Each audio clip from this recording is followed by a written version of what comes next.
Dialysis patient ಇರೋದಲ್ಲಿ ಅವ್ನು ಮನೆ ಹೋಗಿ ದಾರಿ ಇಲ್ಲ, ಸ್ಲಾಬ್ ಕೆಲಸ ಮಾಡ್ಯಾರೆ. ಮೊನ್ನೆ 2-3 ಬೈಕ್ ಕೊಡ್ಕೊಂಡಿದ್ದಾರೆ. ಪಾರ್ಕಿಂಗ್ ಎಲ್ಲಿ ಮಾಡ್ಬೇಕು ಅವರು? ಇಂಟರ್ಲಾಕ್ ಹಾಕೋದು ಬಂದಿರಲಿ, ಆ ಇಂಟರ್ಲಾಕ್ ಎಲ್ಲಿದೆ ತಗೊಂಡ್ಬರ್ರಿ, ತಗೊಂಡ್ಬಿಟ್ರಾ?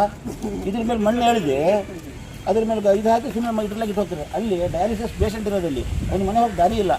1 ವರ್ಷದಿಂದ ಕೆಲಸ ಮಾಡ್ತಾರೆ ಅವರು, ಏನು ಸುಖ ಇಲ್ಲ ಸರ್ ಕೆಲಸ.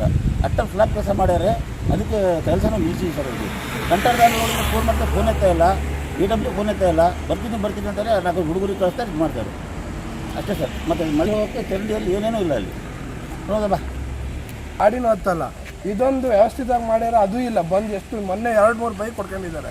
ಇದು ಏನಕ್ಕೋಸ್ಕರ ಕೆಲಸ ಮಾಡ್ಯಾರ ಅಂತ ಅರ್ಥ ಆಗ್ತಿಲ್ಲ. ಈಗ ಅರ್ಧ ಯಾರೋ ಒಂದು ಕಾರ್ ಮನೆ ಈಗ ನಿಲ್ಸಿದ್ದಾರೆ, ಪಾರ್ಕಿಂಗ್ ಎಲ್ಲಿ ಮಾಡ್ಬೇಕು ಅವರು? ಮನೆ ಇದೆ, ಜಾಗ ಇದೆ, ಒಳಗೆ ಹೋಗಿ ಗಾಡಿ ಹೋಗಕ್ಕೆ ಜಾಗ ಇಲ್ಲ, ಪಾರ್ಕಿಂಗಿಗೂ ಜಾಗ ಇಲ್ಲ. ಸುಮ್ಮನೆ ಪಾಪ ಅವ್ರಿಗೆ ಏನು ಗೊತ್ತೇ ಇಲ್ಲ ಕೆಲಸಕ್ಕೆ. ಮಾಡ್ಕೊಡ್ತೀವಿ 6 ತಿಂಗಳಾಯ್ತು, 6 ತಿಂಗಳಲ್ಲಿ ಒಬ್ರು ಬಂದಿಲ್ಲ ಈ ಕಡೆ. ಜನರಿಗಂತೂ ವ್ಯವಸ್ಥೆ ಅಂತೂ ಏನು ಸರಿ ಮಾಡ್ಕೊಟ್ಟಿಲ್ಲ. MLAರಿಗೂ ಮಾತಾಡಿದ್ದಾರೆ, ಎಲ್ಲರಿಗೂ ಅವ್ರು ನಾವು ಮಾಡ್ತೀವಿ, ಕಾಂಟ್ರಾಕ್ಟ್ರಿಗೆ ಮಾತಾಡ್ತೀವಿ, ಅವ್ರು ಮಾಡ್ಕೊಡ್ತಾರೆ ಬಿಡಪ್ಪ ಅಂತ ಎಲ್ಲ ಹೇಳಿದ್ದಾರೆ. ಬಟ್ ಇವ್ನು ಕಾಂಟ್ರಾಕ್ಟ್ರ್ ಎಲ್ಲೋ ಏನಂತಾನೆ ಗೊತ್ತಿಲ್ಲ. ಈಗ 6-7 ತಿಂಗಳಾಯ್ತು. ಈ ಮಳೆ ನೀರು ಹೋಗೋಕ್ಕೂ ಕರೆಕ್ಟಾಗಿಲ್ಲ. ಒಳಗೆ ಏನು ಕೆಲಸ ಮಾಡ್ಯಾರ ಅಂದರೆ ಶೀಟ್ ಹಾಕಿ ಮಾಡ್ಕೊಟ್ಟಾಗ್ಯಾರ, ಒಳಗೆ ಎಲ್ಲ ಇಷ್ಟು ಆಗೈತೆ, ಅದು ನೀರೇ ಹೋಗ್ತಿಲ್ಲ ಕರೆಕ್ಟಾಗಿ. ಬಾಕ್ಸ್ ಒಳಗೆ ಇಳಿಸಿದ್ರೆ ಒಂದೊಂದು ಕ್ವಿಂಟಲ್ ನೀರಾಗಿ ಆ ಬಟ್ಲು ಮನೆ ನೀರೆಲ್ಲ ಬ್ಲಾಕ್ ಆಗ್ಯಾವ. ಈಗ ಇದು ಯಾರು ಕೇಳೋರು ಎಲ್ಲ ಏನು ವ್ಯವಸ್ಥಿತವಾಗಿ ಏನು ಮಾಡಿಲ್ಲ. ದುಡ್ಡು ಹೊಡೆಯೋ ದೊಡ್ಡ ಷಡ್ಯಂತ್ರನೇ ಆಗೈತಿಲ್ಲ ಅಷ್ಟೇ. ಅದನ್ನೊಂದು ಹೇಳ್ಬೋದು. ಫೋನ್ ಮಾಡಲ್ಲ. 6 ತಿಂಗಳು ಹುಡುಗರಿಗೆ ಕಳ್ಸ್ಯಾರ ಪಾಪ ಕೆಲಸಕ್ಕೆ, ಅವ್ರಿಗೆ ಗೊತ್ತಿಲ್ಲ. ಅವ್ರು ಏನು ಮಾಡ್ತಾರೆ ಸರ್? ಅವ್ರು ಈ ಕಡೆ ಬಂದು ನಿಲ್ಸೋಕೆ ಅವ್ರೇನು ಫೋನ್ ಮಾಡೋಕೆ ಏನು ಹೇಳ್ಯಾರ ಹೇಳ್ರಿ? ಸರ್ಕಲಿಂದ ಕೆಲಸ ಮಾಡ್ರಿ ಅಂತಾರೆ. ಯಾರು ಸರ್ಕಲಿಂದ ಕೆಲಸ ಮಾಡೋದ್ರೆ ಮತ್ತೆ ಇದನ್ನು ಮಾಡ್ಯಾರ ಯಾರ?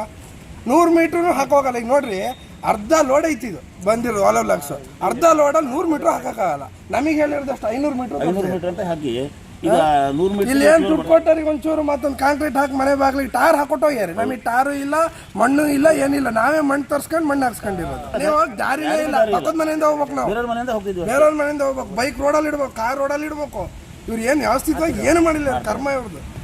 ದುಡ್ಡು ಹೊಡೆಯೋಕೆ ಏನು ಅನ್ಬೇಕು, ಎಲ್ಲ ಮಾಡ್ಕೊಂಡ್ರೆ ದುಡ್ಡು ಮಾಡ್ಕೊಂಡ್ರೆ ಹೋದ್ರು. ಕೆಲಸ ಒಂದು ತೋರಿಸ್ಯಾರ್ಬಿಟ್ರೆ ಯಾವುದು ವ್ಯವಸ್ಥಿತವಾಗಿಲ್ಲ. ಸರ್ಕಲ್ ಅಂತೂ ಗಬ್ಬೆಬ್ಸ್ ಹೋಗ್ಯಾರ. ಸರ್ಕಲ್ ಈಗ ಶಿವಮೊಗ್ಗ ರೋಡಿಂದ ಗಾಡಿ ಬರುತ್ತೆ, ಹೊಸನಗರ ರೋಡಿಂದ ಗಾಡಿ ಬರುತ್ತೆ. ಅಲ್ಲಿ ಏನು ಹಂಪ್ಸ್ ಇಲ್ಲ, ಏನಿಲ್ಲ, ಲೈಟಿಂಗ್ಸ್ ಇಲ್ಲ. ಆಕ್ಸಿಡೆಂಟ್ ಒಂದೇ ಆಗ್ತಾ ಇದೆ. ಸರ್ಕಾರ ಇದ್ರ ಬಗ್ಗೆ ಗಮನ ಹರಿಸಿ ಇದನ್ನೊಂದು ಭಾಳ ವ್ಯವಸ್ಥಿತವಾಗಿ ಕೆಲಸ ಮಾಡ್ಕೊಡ್ಬೇಕಂತ ನಾವು ಅಷ್ಟೇ ಕೇಳ್ಕೊಡ್ತೇವೆ.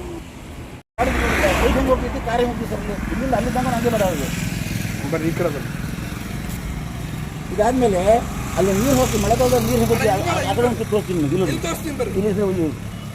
ನೀರು ಹೆಂಗೆ ಹೋಗ್ತದೆ ಅದರ ಹೋಲಲ್ಲಿ? ಈ ಮನೆಗೆಲ್ಲ ಹೆಂಗೆ ಹೋಗ್ತೀವಿ ಸರ್? ಈ ಮನೆಯೊಳಗೆ ಬೇರೆ ಮನೆ ಬಗ್ಗೆಯಿಂದ ಹೋಗ್ಬೇಕು, ಮೆಟ್ನಾಗ ಹೊಡಿತಾರೆ ಸರ್ ಅವರು. ಹೋದ್ರೆ ಪದೇ ಹೋದ್ರೆ ನೋಡ್ರಿ, ಕಾಂಪೌಂಡಿಗೆ ಇದಕ್ಕೆ ಎಷ್ಟು ಹೈಟ್ ಐತೆ ನೋಡಿ. ಈ ರೋಡಿಂದ ಹೆಂಗೆ ಮಾಡ್ಕೊಡ್ತಾರಪ್ಪ ಈ ಹೈಟ್? ಹೈಟ್ ಹೆಂಗೆ ಮಾಡ್ಕೊಡ್ತಾರೆ ಮೇಲೆ ಹೋಗ್ಲಿಕ್ಕೆ? ಮತ್ತೆ ಅಲ್ಲಿ ನೀರು ಇಷ್ಟು ಗ್ಯಾಪಲ್ಲಿ ಒಂದು ಗಾಡಿ ಬಂದರೆ ಹೆಂಗೆ ಬಂದು ಸೆಂಟ್ರ್ ಹೊಡಿತಾರೆ ಆಕ್ಸಿಡೆಂಟ್. ಈ ಒಳಗೆ ನೀರು ಹೋಗ್ಬೇಕು ರೋಡಿಂದ. ಎಂಥ ಬುದ್ಧಿವಂತ ಇಂಜಿನಿಯರು, ಎಂಥ ಬುದ್ಧಿವಂತ ಕಾಂಟ್ರಾಕ್ಟ್ರು. ಇದು ಕರ್ನಾಟಕದಲ್ಲಿ ಮಾತ್ರ ಸಿಗೋಕ್ಕೆ ಸಾಧ್ಯ ಇದೆ, ಮತ್ತೆಲ್ಲ ಸಿಗಲ್ಲ. ಇದು ಡೈಲಿ ಆಕ್ಸಿಡೆಂಟ್ ಹೇಳೋದು ಸಾಕಾಗ್ಬಿಡುತ್ತೆ. ಅದು ಓಲಾ ಬ್ಲಾಸ್ಟ್ ತಂದೇರೆ ಕ್ವಾಲಿಟಿ ಅಂದರೆ ಹೇಳ್ಬಾರ್ದು. ಟಿಪ್ಪರ್ ಹತ್ರ ಪುಡಿ ಆಗ್ತದೆ. M-ಸ್ಯಾಂಡ್ ಇಡೋದು, ಅದ್ರ ಮೇಲೆ ಇಟ್ಟು ಹೋಗೋದಷ್ಟೇ. ಇದ್ದೋಡಿ, ಇದೇ ಓಲಾ ಬ್ಲಾಕ್ಸ್ ಈಗ ಬಂದು ಹಾಕಿರೋದು. ಐಟಿ ಓಲಾ ಬ್ಲಾಕ್ಸ್ ಹಾಕ್ತಾರೆ. ಈಗ ಹಾಕಿದ್ರೆ ಇಲ್ಲಿ ಬರುತ್ತೆ. 2 ವೀಲರ್ಸ್ ಅವ್ರು ಬಂದು ಇಲ್ಲೇ ಎಲ್ಲ ಆಕ್ಸಿಡೆಂಟ್ ಆಗುತ್ತೆ. ಮೊದಲೇ ಇಲ್ಲಿ U-ಟರ್ನ್ ಬೇರೆ ಕೊಟ್ಟಿದ್ದಾರೆ, ಟರ್ನ್ ಆಗಲ್ಲ ಗಾಡಿ. ರೋಡ್ ಅಗಲ ಕಡಿಮೆ ಇದೆ. ಅವರು ಎಕ್ಸ್ಪೆನ್ಷನ್ ಮಾಡಿದ್ದಾರೆ ಇದನ್ನು. ಫಸ್ಟು ಅಗಲ ಅಲ್ಲಿಗೆ ತೊಗೊಂಡು ಅಲ್ಲೇ U-ಟರ್ನ್ ಮಾಡಿದ್ರು ಅವರು 50 ಮೀಟ್ರ್. ಆಮೇಲೆ ಅದನ್ನು 100 ಮೀಟ್ರ್ ಎಕ್ಸ್ಟೆನ್ಷನ್ ಮಾಡಿದ ತಕ್ಷಣ ರೋಡ್ ಆಲ್ರೆಡಿ ಮಾಡಿಬಿಟ್ಟಿದ್ರು ಬಾಕ್ಸನ್ನೆಲ್ಲ. ಮತ್ತು ಎಕ್ಸ್ಪೆನ್ಷನ್ ಮಾಡೋಕ್ಕಾಗಿಲ್ಲ, ಇಲ್ಲೇ U-ಟರ್ನ್ ಕೊಟ್ಟಿದ್ದಾರೆ. ಹಾಗಾಗಿ ಇಲ್ಲಿ ಒಂದು ಗಾಡಿ U-ಟರ್ನ್ ಆಗ್ತಾಯಿದ್ರೆ ಇನ್ನೊಂದು ಗಾಡಿ ಪಾಸ್ ಆಗೋದಿಲ್ಲ.